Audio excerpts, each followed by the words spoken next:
There and back again. A Goggins Tale. Part 19. The Paths of the Dead. Cold, damp, ancient. The paths of the dead beneath the haunted mountain. Their every footstep echoed from rock to rock. The horses refused to enter, and so were led on foot. Goggins led the way, torch in hand. Behind him came Aragorn, Legolas, Gimli, the hobbits, and scurrying just ahead, Gollum, eyes gleaming like twin orbs of delight. "Ah, yes," Gollum hissed, inhaling deeply through his nostrils. "Smells like home. We've missed this precious." He leapt forward and landed with a splash in a shallow underground pool. In one motion, he dove under the water, disappearing into the black. The group froze, weapons half drawn. Then, splash! He burst up again, teeth clenched around a writhing fish. He bit into it raw, flesh tearing with a wet snap. Goggins turned, pausing just long enough to mutter, "Here we got Gimli shitting his pants, and Smeagol here's having the time of his fucking life." The tunnel narrowed, and their torchlight began to flicker eerily. Not from wind, but from some other power or presence. They had arrived. The dead. Whispers swirled around them. Dim shapes moved in the gloom. Skeletal warriors in faded armor, transparent blades in hand, and eyes like gateways into dark voids. They rose from the walls, from the floor, from ancient silence. The two hobbits, Sam and Frodo, huddled together beside Gimli. Legolas reached for his bow, but Goggins did not flinch. He looked over at the elf confused and disappointed. "How you gonna shoot a fucking ghost?" Instead, he reached behind and pulled out two branches bound together crudely with rope and iron wire, forming a makeshift cross. The undead hesitated, watching. Goggins lifted it high over his head. "The power of Christ compels you, motherfuckers." There was a pause. The ghosts shrieked. The tunnel shook as a wave of force exploded outward. The dead recoiled, hissing, claws raised to shield against the righteous aura blazing from the man's presence. Aragorn gaped. "What power is this?" "The power of Christ, brother," Goggins replied, eyes unblinking. "You ready to accept Jesus Christ as your Lord and Savior?" Just then, Goggins' evangelism was cut short as more dead advanced, weapons raised. He stepped forward, holding the cross before him like a shield, bellowing, "I ain't here for penance, motherfuckers. I'm here for submission. You want rest? Earn that shit. You want peace? Fuck peace. Follow me and stay hard." Silence. Then, one by one, the dead began to kneel. "Even the dead are obedient to his will," whispered Sam in awe. Aragorn stepped forward slowly. He looked upon the kneeling dead, thousands of hollow eyes staring back. "I am Isildur's heir," Aragorn declared, voice ringing through the gloom. "You swore allegiance to the crown. You broke that oath." The spirits stirred, unease rippling through their translucent ranks. "But your service is not yet ended," he continued, raising Anduril. "Fulfill your pledge. Fight for me, and I will hold your oath fulfilled." The silence was suffocating. Then a single spectral sword was lifted. Then another. Then hundreds, thousands. The dead roared in a soundless, shaking cry, a tidal wave of spectral wrath finally unshackled. Goggins nodded. "Now that's what the fuck I'm talking about." Hours later, they emerged from the gloom of the mountain. The paths of the dead spat them out into dawn's light, pale and golden. Ahead lay the river Anduin, wide and gleaming. And on its waters, they saw the corsairs of Umbar. A fleet of black-sailed ships approached like floating fortresses, manned by cutthroats, slavers, and deserters. Drums pounded from the decks. Smoke curled from torch, bearing watchmen. But they were not alone. Behind Aragorn, a wall of the undead marched in silence. An army of ghosts, with no fear and no mercy. On a hill overlooking the ships, Goggins stood, arms crossed, watching the chaos unfold. The Corsairs barely had time to register when the ghosts of men swept over the ships like a plague of righteous fury, cutting, slashing, dragging screaming pirates into the river's depths. The tide turned red. Goggins spat into the dirt. You know, these fuckers would have been real useful in Afghanistan. Gimli ducked as a flaming arrow shot past. You reckon they follow orders? Goggins snorted. Clearly, you don't know the power of Christ. When he compels a nigger, they stay compelled. Aragorn raised his sword to the sky as the final ship was seized. Victory is ours. The ships were now theirs to command. Sails tattered but strong, crews replaced by ghosts who needed no rest. The tide of battle had turned, and with the ghost fleet at their back, they would ride like a storm into Gondor. Far across the fields of Gondor, thunder rolled without storm. The siege had begun. Minas Tirith groaned under the hammer of war.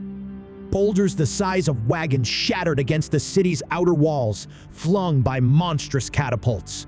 Fires tore through the lower levels. Screams echoed upward with the rising smoke.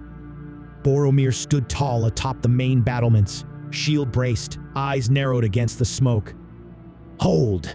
he bellowed, voice carrying above the chaos. Archers, loose. A volley of arrows hissed overhead, striking into the black tide below. But for every orc that fell, 3 more took its place. Beside him, Faramir reloaded a Gondorian longbow, breath steady, hands blistered from hours of fighting. His once regal cloak was torn, soaked with soot and blood. Yet his eyes were alive with defiance. "This isn't a battle," he said. "It's a war of attrition, and we may not have the numbers to see it through." "And yet we endure," Saruman said, his voice dry and dangerous. His white robes were charred at the hem, hair unkempt, but he glowed faintly with an old fury, invigorated. He raised his staff and released a crackling arc of force, blasting apart a siege ladder mid-climb. Orcs screamed as they plummeted, their bodies crushed by the next wave beneath. Gandalf raised his own staff and ignited a ballista bolt with celestial flame. The flaming spear launched from the tower and skewered an enormous troll that had been hurtling towards the gate.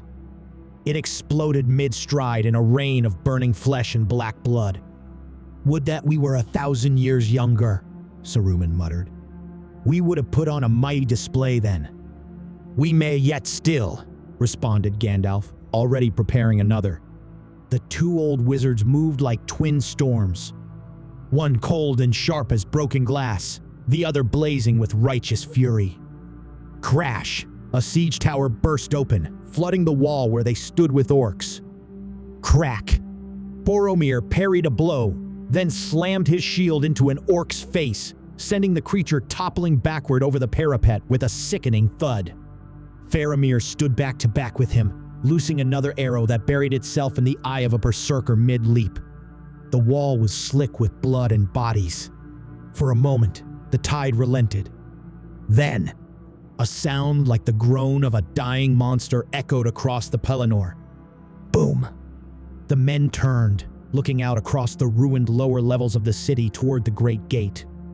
Grond, the monstrous battering ram, forged in Mordor's darkest forge, shaped like a snarling wolf's head, had reached the gate. Black-plated trolls, their eyes wild, heaved the giant monstrosity back and slammed it forward. Boom! Stone cracked. Wood splintered. Metal buckled. Pippin, wide-eyed in fear, reached into his cloak and pulled out a strange metallic object, painted black, with a red stripe and a pull ring. "Goggins gave me this," he said, voice trembling. "Said it was poisonous gas. Told me to pull the pin and throw it as far as I can." He looked at the others. No one stopped him. So he yanked the pin with a snap and lobbed the canister down toward the gate, 100 feet below them. It landed with a dull clink and rolled between the legs of the frontmost troll. Then, a hiss. A cloud of yellow-green smoke erupted, thick and swirling, clinging to skin and lungs like the breath of death itself. The trolls paused, sniffed, then began to scream at the top of their great lungs. "What did you do, Peregrine?" asked Gandalf in alarm, but before Pippin could respond, one of the trolls dropped Gron's handle and clawed at its throat. Another vomited black bile and stumbled backward. Eyes bulged. Blood sprayed from noses and mouths as the gas took hold. One by one, they collapsed, writhing, choking, dying horribly. A cheer erupted from the wall. Even Saruman blinked. "Well, I'll admit, if I'd known the halflings were this deadly, perhaps I would not have attempted to waylay them at the Falls of Rheoros." Gandalf shook his head. "The weapons of the Lord Goggins are not playthings. For a time, none dared approach Grond. But eventually, more trolls emerged, larger, angrier, faces wrapped in cloth and leather, heaving the great ram once more into motion. Boom! The gate creaked. A crack spread through its center. Boromir's smile faded. "They'll break through soon," he said grimly. "We must be ready to meet them when they do," Faramir replied, already heading down the steps. Gandalf and Saruman exchanged a look, the old warriors steeling themselves for one last stand. They descended together to the courtyard before the gate. Dust and smoke swirled in the air. Behind them, a handful of Gondorian soldiers formed a line, trembling but ready. "Let them come," said Boromir, tightening the grip on his blade. Faramir stood beside him. Gandalf raised his staff. "No matter what comes through that gate, you will stand your ground. You are soldiers of Gondor." Saruman exhaled sharply, gripping his staff tight. They do not think they can contend with the power of Saruman the Wise. The gate trembled again. One more strike and it would fall. But the men did not waver. They waited, ready. A trumpet rang out behind them. They turned. Atop the stairway descended the steward of Gondor, Lord Denethor himself, clad not in robes of mourning or grandeur, but armor, wielding both sword and shield. "For Gondor," he shouted for all to hear, and the rallying cry was taken up by the soldiers in the courtyard. Faramir blinked. "Father?" Boromir looked stunned. "You come to fight?" Denethor scoffed. "It is the duty of the steward to defend his charge. I have no intention of hiding in my chamber when the enemy is at my gate." Then, crack, boom. The gate exploded inward in a hail of fire, splinters, and iron. Grond's final blow shattered it completely. Through the rising smoke, black forms surged forward, trolls, orcs, half-breeds, berserkers, all roaring in bloodlust. And into them charged the defenders. Boromir was the first to meet the charge, his shield smashing aside a brute with a jagged axe, sword cleaving into the second. Faramir stood at his side, calm, precise, cutting down orcs with swift finesse. Gandalf raised his staff and bellowed, "You shall not pass," before driving a shockwave of light through the advancing front, sending orcs flying like leaves in a hurricane. Saruman followed with darker wrath, summoning a blast of storm wind and iron, flattening a wedge of the enemy into the marble of the courtyard. Even Denethor fought like a younger man, slashing with the grace of a man who had rediscovered his purpose. The courtyard ran with blood and ash, but the line held. For a moment, the orcs wavered, then began to fall back. The first wave had broken against the might of Gondor's last guardians, wizards, captains, steward, and steel. They had expected weakness, easily overwhelming an outnumbered resistance. Instead, they found defenders so formidable they began to doubt their master's plan. Then came a fell shriek. Not the groan of troll or beast, but something deeper, older, fouler. A sound that twisted the spine and darkened the sky. The battlefield fell into silence. The horde of enemies split down the middle like the sea, as if some unspoken voice told orc and troll alike, move or die. Through the gap rode the Lord of the Nazgul, cloaked in shadow and nightmare. He did not ride the fell beast from earlier, the one blasted off the wall. He now sat astride a monstrous black steed, armored in spiked iron, eyes glowing red like twin embers from the pits of hell. His crown hovered above an invisible head, and in his gauntleted fist, he carried a mace too large for any mortal man. Its weight cracked stone beneath it as he passed. Even the bravest of Gondor faltered.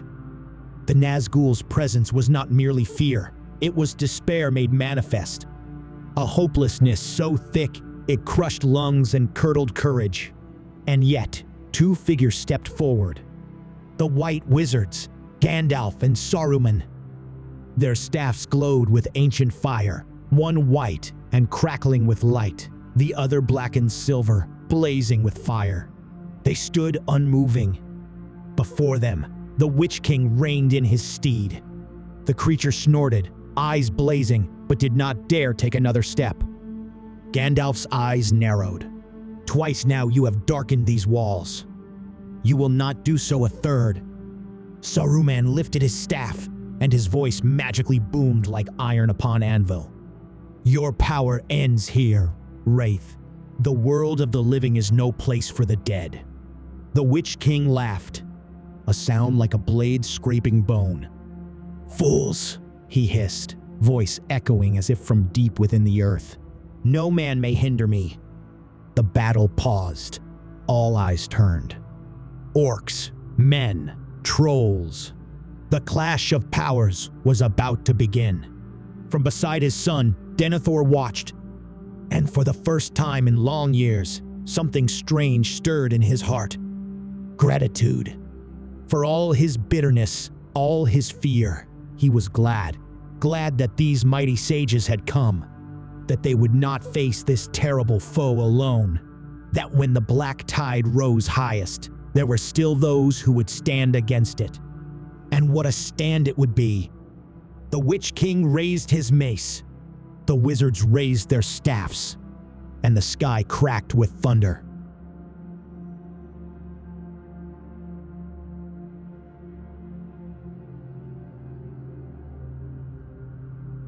Thanks for joining us on this adventure. If you enjoyed the journey and are eager for more wild fan fiction, don't forget to hit that like button, share with your fellow fans, and subscribe for more episodes.